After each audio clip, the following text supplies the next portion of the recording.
Beri pujian bagi anak domba. Beri pujian bagi anak domba. Bapak, terima kasih buat pagi hari ini. Kami bersyukur Bapak, kami bisa ada di camp hall ini Tuhan. Semua adalah rencana Tuhan. Bagaimana kami mau belajar untuk menjadi seorang Bapa yang baik Tuhan. Punya Bapa yang punya hati, sehingga kami bisa melakukan di dalam kehidupan kami sehari-hari. Oleh karena itu Bapa, biarlah Kau hadir di tengah-tengah kami ya. Lawat kami semua Tuhan. Roh Kudus, Engkau ada di tempat ini, menaungi kami di tempat ini, dan bajak semua hati kami menjadi tanah yang gembur, supaya firman yang ditabur di pagi hari ini bisa berakar, bertumbuh, bahkan berbuah. Dan tentunya Bapa, kami bisa melakukan dalam kehidupan kami sehari-hari, hidup di dalam kebenaran firman Tuhan saja. Berfirmanlah Tuhan di tempat ini melalui hamba-Mu ini, kuasai pikiran, bibir, mulut hamba ini. Biar firman yang ditabur di pagi hari ini semua adalah kebenaran daripada firman-Mu saja. Terpuji nama-Mu Tuhan. Ini acara-Mu berkarya bagi kami semua. Di dalam nama Tuhan Yesus Kristus kami berdoa dan mengucapkan sama-sama kita katakan amin. Iya. Terima kasih Pak Musik. Silakan duduk Bapak Ibu sekalian. Ya, pertama-tama saya ucapkan selamat datang buat seluruh peserta di camp Heart of Leader ini. Dan sebelumnya sesi pertama ini kita akan masuk yang namanya satu sesi, di mana ini sesi pembuka Bapak Ibu sekalian. Kita harus menang atas konflik di dalam kehidupan ini. Kalau kita nggak menang di dalam konflik, tentunya rancangan Tuhan bagi kita semua, yaitu rancangan damai sejahtera, nggak akan terjadi di dalam kehidupan kita ini. Oleh karena itu, siap untuk mendengar firman Tuhan hari ini? Ya, katakan sebelah kirimu, hai siap. Ya. Oke, sebelumnya saya kenalkan dulu nama saya. Seperti tadi pembuka Ronald bilang, tak kenal maka tak sayang. Ya, saya ada, nama saya Sentosa Purba. Next. Ya, saya beribadah di GBI PPL di Kopo. Kita ada 6 cabang di sana, di mana saya memegang satu departemen yang sungguh luar biasa. Kami sebut itu bengkelnya gereja. Itu adalah MK, mengenal Kristus Bapak Ibu sekalian. Kalau di Abang Love itu dikatakan SPK. Ya, saya di bidang ini cukup lama, sudah ada 18 tahun. Dari peserta sampai sekarang saya memegang kepala departemen. Ya, saya punya istri satu, ini ada gambarnya, namanya Aina, juga menjadi fasilitator di tempat ini. Kami ini seperti perangko Bapak Ibu sekalian, kemana-mana sama terus. Ya, kami punya 3 anak. Yang pertama itu wanita, sudah menikah dan punya anak satu. Tentunya saya punya cucu satu ya, masih baru ya. Kemudian yang kedua itu namanya Putra Dinamika, sesuai nama perusahaan yang saya pimpin ya. Saya ini seorang pebisnis.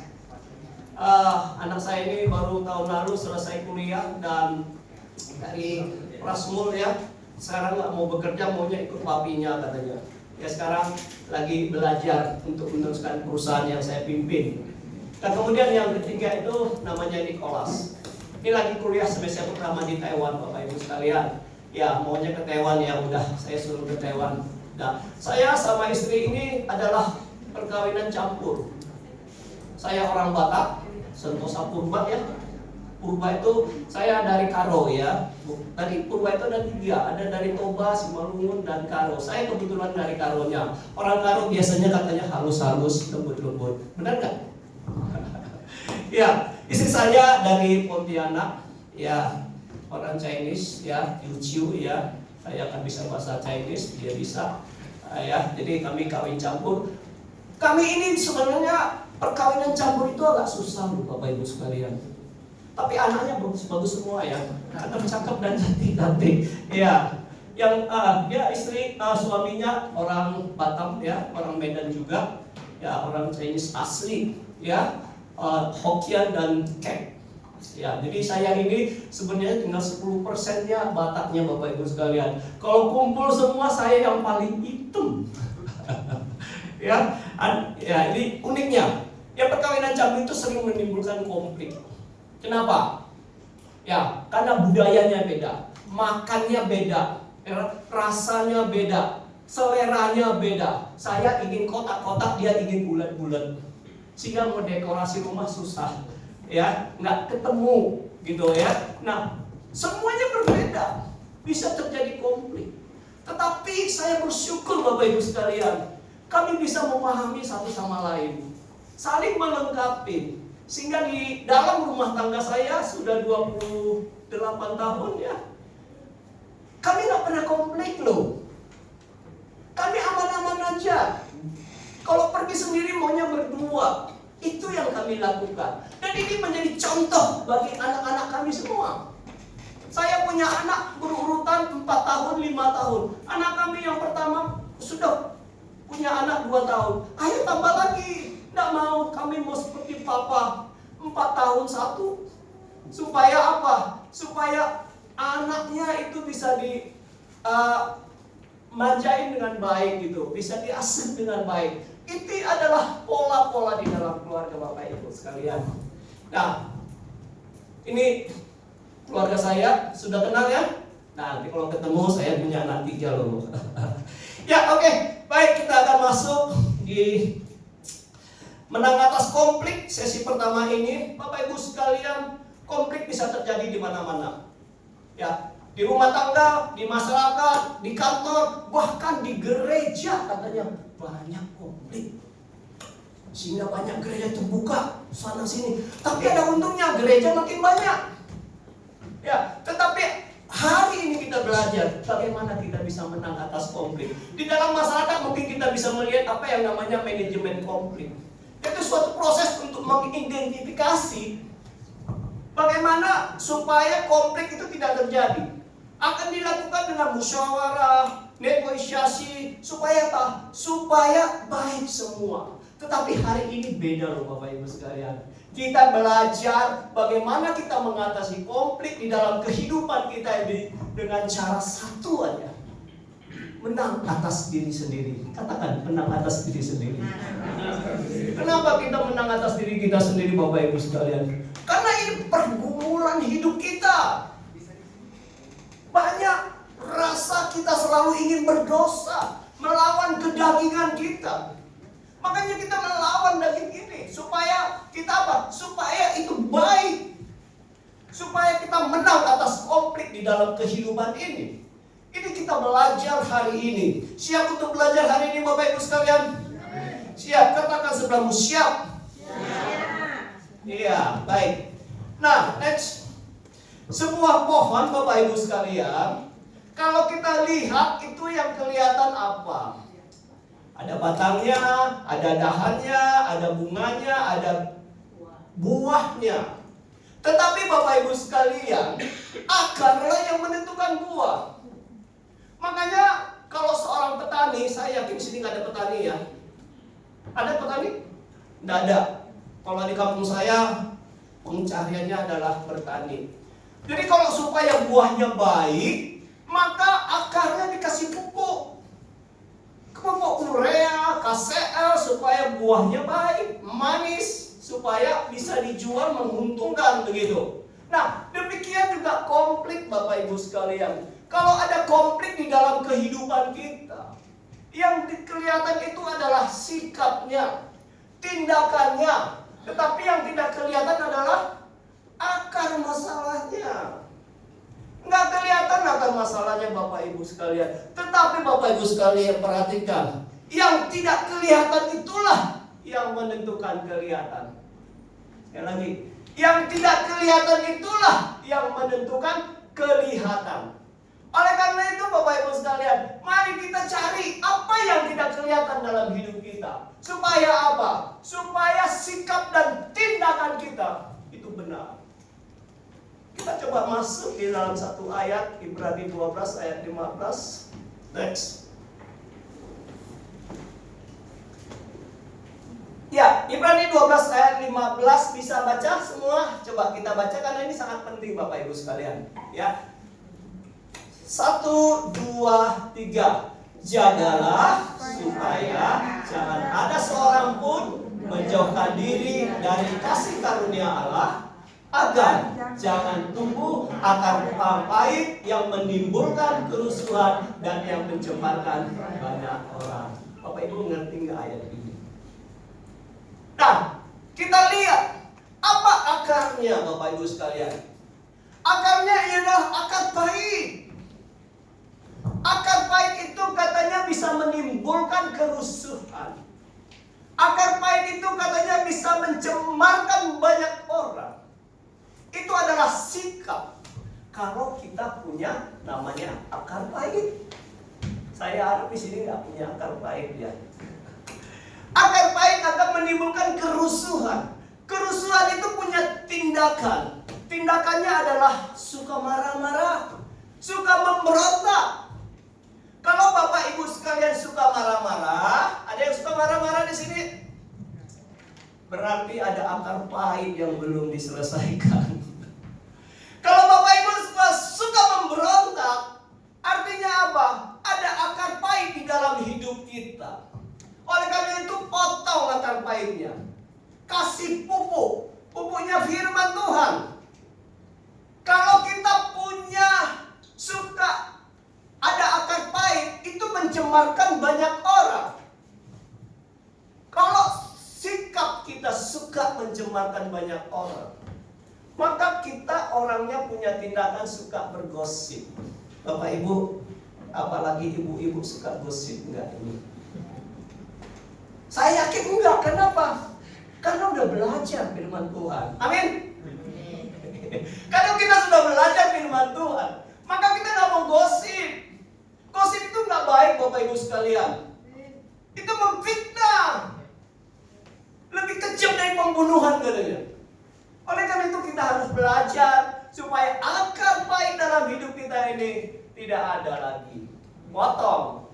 Ya. Nah, apalagi Bapak Ibu sekalian, kalau kita suka marah Bapak Ibu sekalian, perhatikanlah. Kesehatan juga nggak baik loh. Jantungnya bisa membesar loh. Kalau jantungnya membesar apa? Pembuluh darah otak bisa pecah. Akibatnya stroke. Nggak baik loh Bapak Ibu sekalian. Kalau kita suka memberontak Bapak Ibu sekalian, berarti kita suka rusuh. Bikin sana, kita pindah gereja, di sana bikin rusuh. Udah pindah lagi ke gereja tempat lain, sana juga bikin rusuh. Itu artinya apa? Artinya ada akar pahit di dalam hidup kita. Potong Bapak Ibu sekalian. Sirami dengan firman Tuhan. Supaya apa? Tidak ada konflik di dalam kehidupan kita. Nah, coba perhatikan Bapak Ibu sekalian. Akar pahit menimbulkan kerusuhan, mencemarkan banyak orang. Akar pahit akan menimbulkan kemarahan, pemberontakan, dan bergosip. Nah, bagaimana caranya supaya kita tidak punya akar pahit? Mau caranya Bapak Ibu sekalian?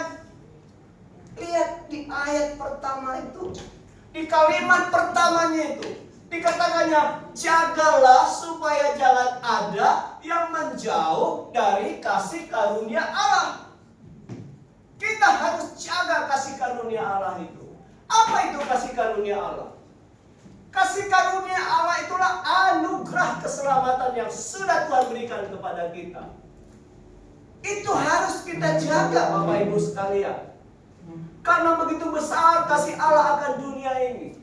Sehingga ia mengaruniakan anaknya yang tunggal, Yesus Kristus Tuhan kita.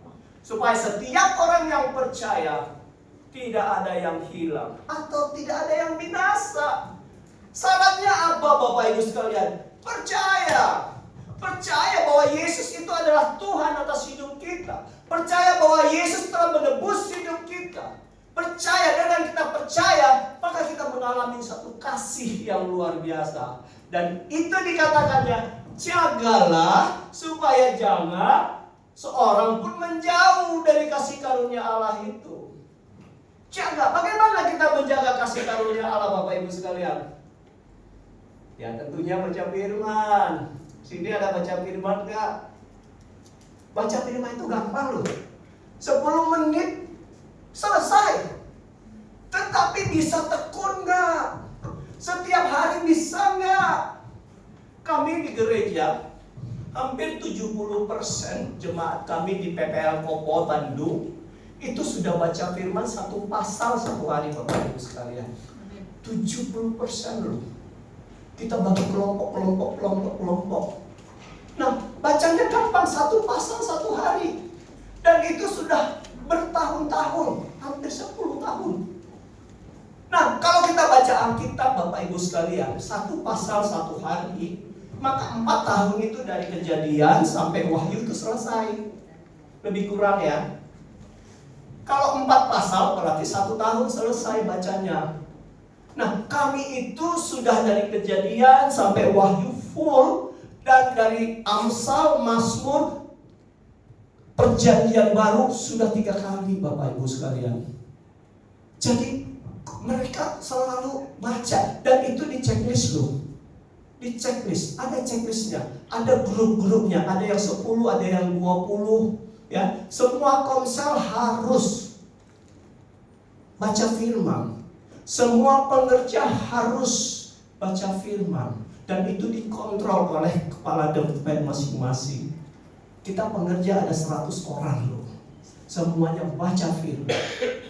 Nah, inilah caranya supaya kita tidak timbul akar baik di dalam hidup kita.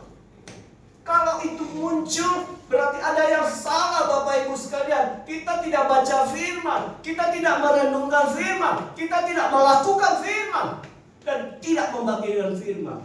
Makanya kita sering belajar tentang 4M. Membaca, merenungkan, melakukan, dan membagikan firman Tuhan.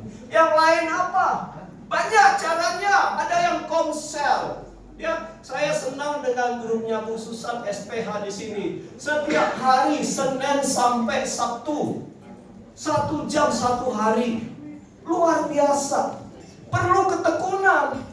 Mau ikut 1 kali gampang, tapi bisa nggak setiap hari?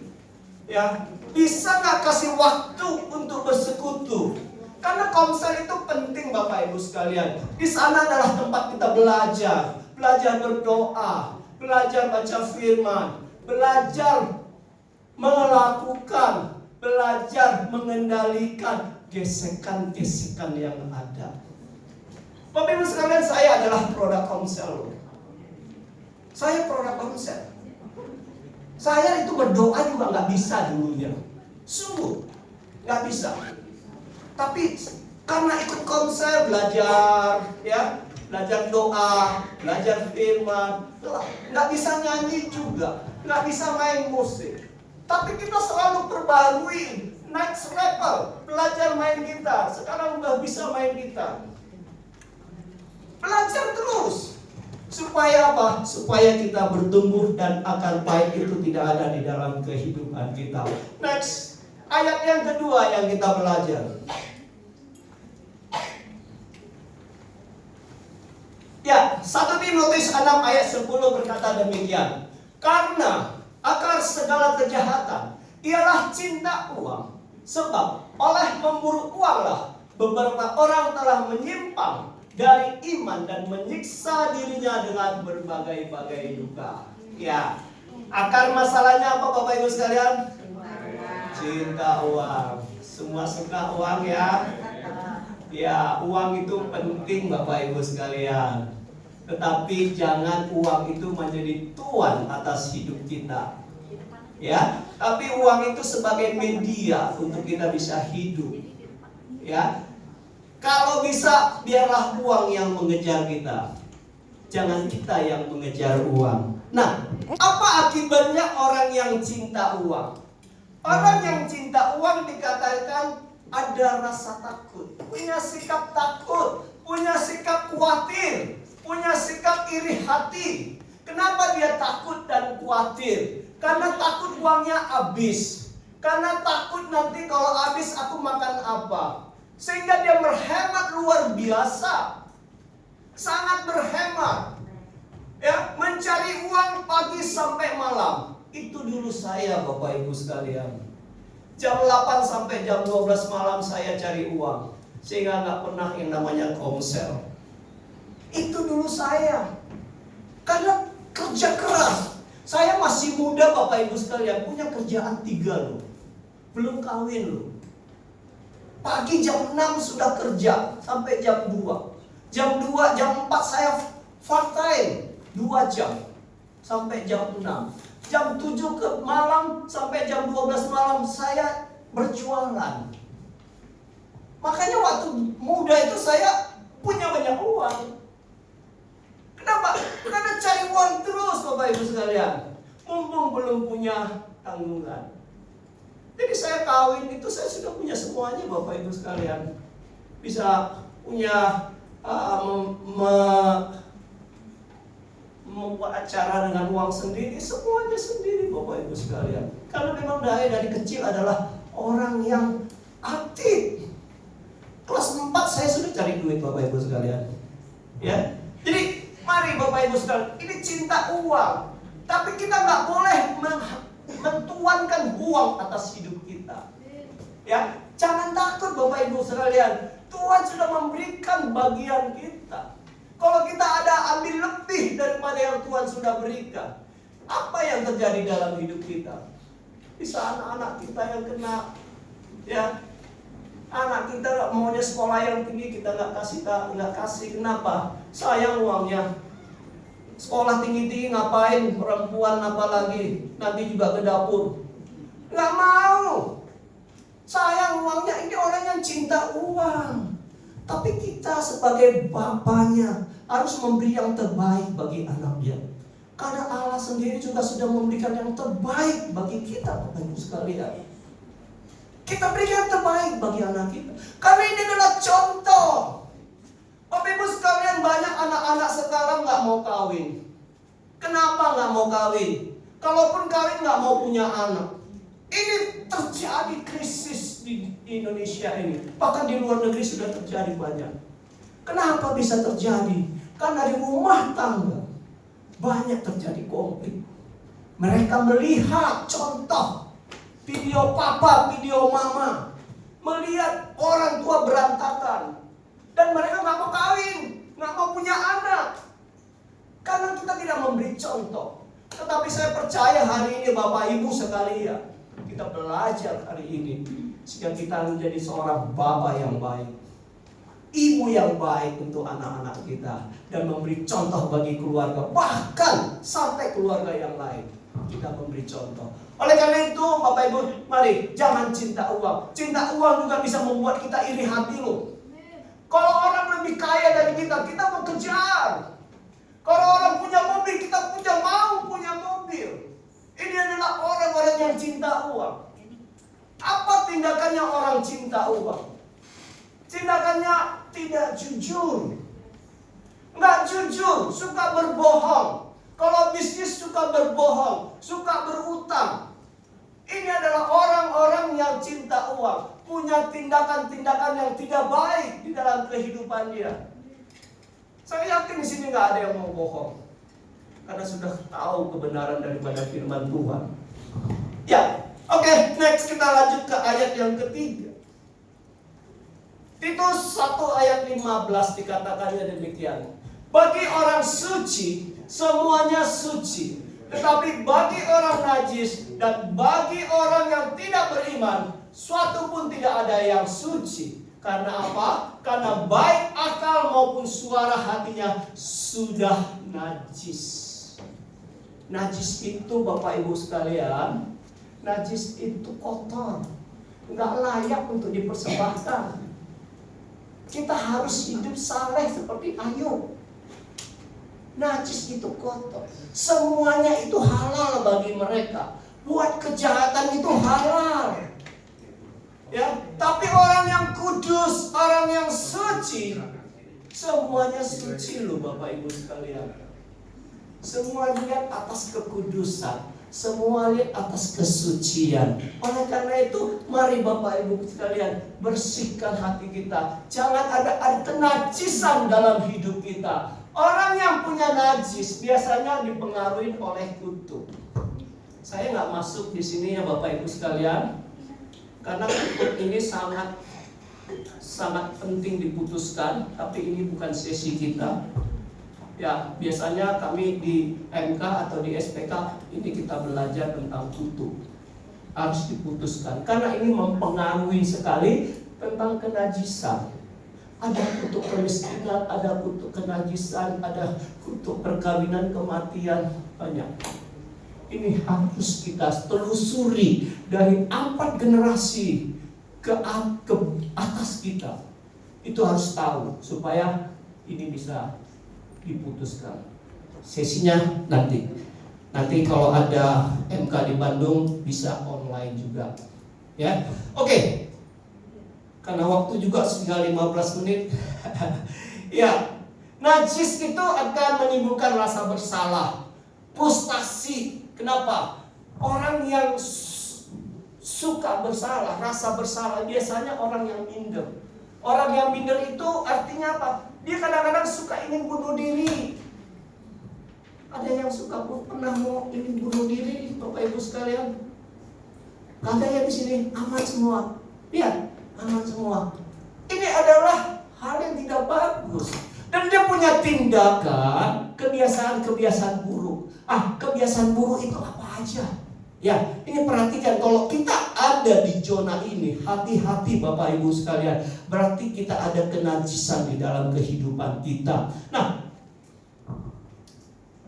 kebiasaan buruk itu misalnya perzinahan, merokok, alkohol, ya, perselingkuhan. Banyak sekali kebiasaan-kebiasaan kita yang buruk, dan ini harus dilepaskan. Kalau kita ada di zona ini Bapak Ibu sekalian, berarti ada kutuk, ada kenajisan dalam hidup kita. Oleh karena itu mari kita harus lepaskan ini Bapak Ibu sekalian. Di dalam 1 Tesalonika 4 ayat 7 dikatakannya, Allah memanggil kita bukan untuk melakukan apa yang cemar, tapi harus melakukan apa yang kudus. Kita harus lakukan apa yang kudus Bapak Ibu sekalian. Supaya apa? Supaya kita bersatu dengan Allah. Allah itu kudus. Kuduslah engkau karena aku kudus, kata Tuhan.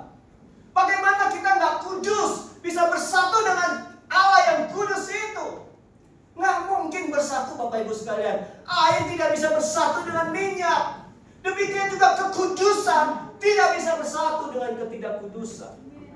Oleh karena itu Bapak Ibu sekalian, mari hidup kudus. Bagaimana hidup kudus? Hidup dengan pertobatan. Hidup dengan pertobatan. Kalau hari ini kita melakukan satu kesalahan, datang kepada Tuhan, minta ampun sama Tuhan. Tuhan, ampunin aku atas semua pelanggaranku hari ini. Datang menyembah kepada Tuhan. Maka darah Yesus yang sudah tercurah itu akan terpercik bagi roh jiwa kita. Maka kita dibenarkan kembali. Berapa kalikah firman Tuhan berkata, apabila engkau mengampuni saudaramu 7 kali 70 kali, banyak kita diampuni. Demikian juga kita mengampuni orang lain. Kalau dihitung 70 kali 7 kali 70 kali 490 satu hari. Artinya 5 menit sekali kita beri pengampunan sama orang. Banyak Bapak Ibu sekalian. Oke, dari akar-akar semua ini, akar pahit, kenajisan, cinta uang, ada biangnya Bapak Ibu sekalian.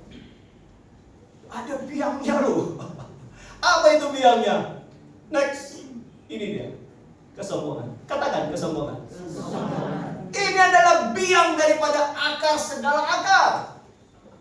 Ingat bagaimana putra fajar ingin meninggikan dirinya sama seperti Allah. Itu yang ada di dalam hidup kita. Kita ingin menjadi sombong. Sudah miskin sombong lagi. Banyak ya, dan miskin sombong lagi. Nah ini, Bapak Ibu, mari kita mulai belajar bagaimana supaya kita tidak sombong. Karena ciri-ciri kesombongannya itu adalah orang yang tidak bergantung kepada Tuhan, tetapi kepada dirinya sendiri. Karena sudah biasa, maka bisa jadi sombong, Bapak Ibu sekalian. Ya, sudah biasa, kita bisa menjadi sombong. Hati-hati kalau sudah biasa, bisa jadi sombong. Ya, tidak membangun kehidupan di atas Tuhan, tapi di atas fondasi kekuasaan, uang, jabatan. Nah, hati-hati Bapak Ibu sekalian.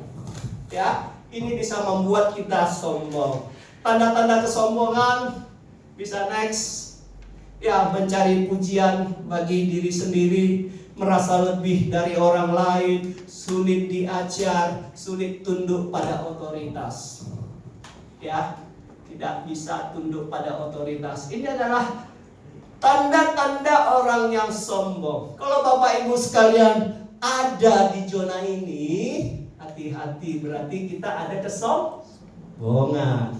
Ya. Nah, bagaimana kita mengalahkan kesombongan, Bapak Ibu sekalian? Nah, ini ayatnya. Ini yang menghancurkan hidup saya dan membangun hidup saya. Next. Di dalam Mazmur 119 ayat 71 berkata bahwa aku tertindas itu baik bagiku, supaya aku mengerti ketetapan-ketetapanmu. Siapa yang mau ditindas, Bapak Ibu sekalian? Gak ada. Tetapi firman-Nya berkata bahwa tertindas itu baik bagiku. Saya punya kesaksian ini, Bapak Ibu sekalian. Ya, makanya saya ambil materi ini karena memang saya punya kesaksian. Saya sudah lama pelayanan di PPL Kopo. Di sini ada yang dari PPL ya. Nah, Desember yang lalu saya sakit, Bapak Ibu sekalian. Bukan sakit fisik, tetapi sakit rohani. Sakitnya itu seperti hatinya ini dibelah-belah. Sakit sekali. Melihat jiwa-jiwa gak dilayani. Melihat fasilitator yang melayani gak ada wadahnya. Hati saya menjerit. Dan untungnya saya punya pembina gembala yang luar biasa. Walaupun asal usulnya dari dia, Bapak Ibu sekalian. Saya di MK itu, di pelayanan itu, Bapak Ibu sekalian, saya disuruh, biasanya kita camp 2 kali setahun ya. Saya disuruh cuma 1 kali setahun. Alasannya apa? Alasannya karena saya sibuk. Saya bilang, saya pernah sibuk sekali, bahkan saya pernah mau hancur sekali. Saya pernah minta off 1 atau 2 kali camp. Nggak ada masalah, sekarang saya masih bisa. Putus. Dia bilang, keuangan gereja susah. Gereja sekarang lagi susah keuangan. Benar. Oke, kalau memang keuangan gereja susah, mari kita perkecil semua. Apa? Nggak masuk. Tetapi satu kata yang membuat saya tunduk, yaitu kata intuisi. Bapak Ibu sekalian, intuisi. Intuisi itu adalah sesuatu yang akan terjadi, tapi saya nggak bisa tahu apa itu. Seperti suara Tuhan. Itu gembala saya ngomong. Saya sebagai bawahannya mau nggak mau harus tunduk. Tunduk pada otoritas. Tetapi seminggu setelah itu, setelah diumumkan semua cabang bahwa MK hanya 1 kali 1 tahun. 1 minggu kemudian saya ketemu sama kordet-kordet cabang. Semua protes sama saya. Hati saya terbelah. Ketemu sama fasilitator. Pak, kenapa? Kami lagi semangat melayani. Kenapa dikasih sekali? Hati saya terbelah, Bapak Ibu sekalian. Ketemu sama fasilitator lagi yang lain. Saya sudah cari jiwa, Bapak Ibu sekalian. Hati saya terbelah. Ini hati sakit sekali. Lebih sakit daripada di saya loh, Bapak Ibu sekalian. Saya seperti tertindas. Saya tertindas di dalam pelayanan saya. Tetapi untung Pak Peri ajak saya ikut camp ini. Ikut camp ini, Heart of Leader. Saya ikut Januari tanggal 28. Ada Pak Kunyawan juga ya. Saya ikut Pak. Saya kalau bisa nangis teriak-teriak di situ Pak. Karena nama ayat ini sangat mengena bagi saya. Bukan hanya sesi menang atas konflik. Hati nurani. Melepaskan hak yang nanti Bapak Ibu sekalian dapat. Bagaimana saya harus memberi pengampunan? Semua ada di sini Bapak Ibu sekalian. Saya maunya kalau bisa teriak-teriak di situ. Saya cerita sama Pak Peri, Pak saya kena banget ini. Padahal saya orang camp loh Bapak Ibu sekalian. Saya harus melepaskan pengampunan. Tapi untungnya gembala saya walaupun dia yang punya usul itu, dia perhatiin saya sebagai seorang bapak.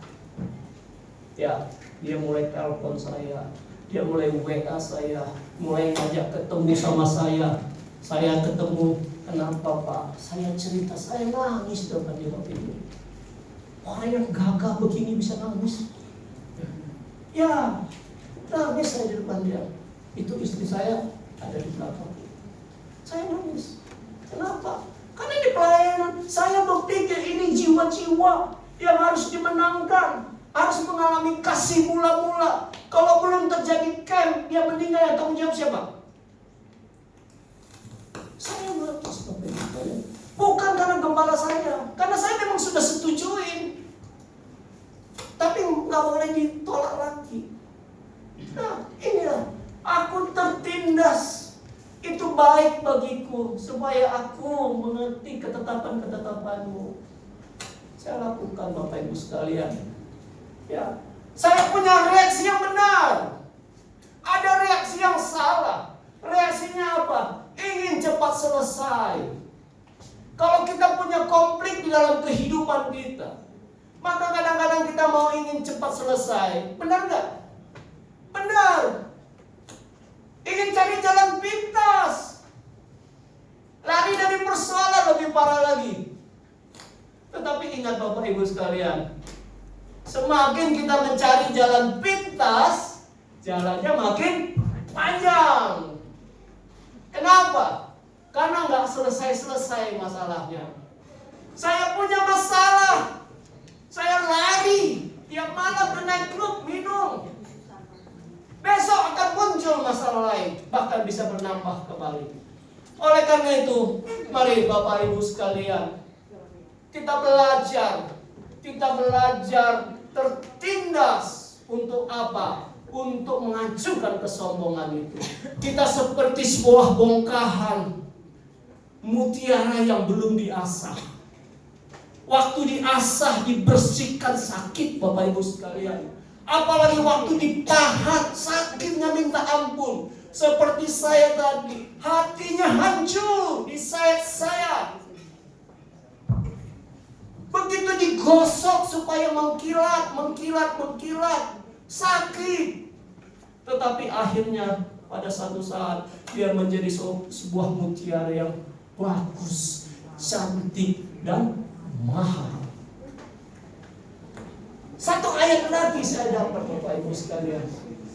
Ibrani 12 ayat 9. Itu berkata demikian, bahwa setiap ganjaran yang diterima itu tidak mendatangkan sukacita, tetapi duka cita. Tetapi pada waktunya dia akan menimbulkan kebenaran. Saya pegang ayat ini sehingga saya lepas daripada konflik yang terjadi di dalam hidup saya. Ini timekeepernya sudah abah-abah. Saya panggil pemain musik untuk datang ke depan. Ya, mari Bapak Ibu sekalian, mari kita punya respon yang benar, sabar sampai pembentukan karakter kita itu selesai. Ikuti prosedur yang benar, hadapi dengan kasih karunia, sehingga demikian kita bisa menghancurkan kesombongan dalam hidup kita. Oleh karena itu, mari Bapak Ibu sekalian, sesi pertama ini menang atas konflik, menang atas kejadian, menang atas pertengkaran yang kita lakukan dengan cara apa? Cabut akar pahit dalam hidup kita. Jangan cinta uang. Lepaskan hidup benar di mata Tuhan. Jangan ada kenajisan dalam hidup kita, sehingga kita bisa melakukan firman Tuhan. Waktu ini terjadi, Bapak Ibu sekalian. Ingat, Yeremia 29 ayat 11 berkata, Aku membuat rancangan padamu, yaitu rancangan damai, sejahtera, sukacita. Itu yang kita terima. Bapak Ibu sekalian, kalau ada damai dalam hidup kita, hidup ini enak. Hidup ini enak. Kalau damai itu lebih dari bahagia, Bapak Ibu sekalian. Banyak orang punya uang gak bahagia. Banyak orang punya uang gak punya damai. Kenapa? Karena ada sesuatu yang gak baik dalam kehidupan. Oleh karena itu, mari Bapak Ibu sekalian, sesi pertama ini kita belajar bagaimana kita mengikis akar pahit kesombongan dalam hidup kita, sehingga kita bisa berjalan di dalam kebenaran firman Tuhan. Yuk kita nyanyikan satu lagu ini.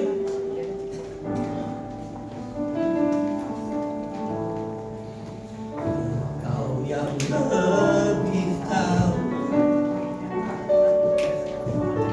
cara untuk membuka jalan. Kau yang lebih mengerti cara untuk menolong hidupku. Percaya Kau Tuhan yang tak pernah gagal, menjadikanku lebih dari pemenang. Ku percaya Kau Tuhan yang tak pernah lalai, menepati janji-janji. Kita angkat lagi ini dari awal, Bapak Ibu sekalian. Tuhan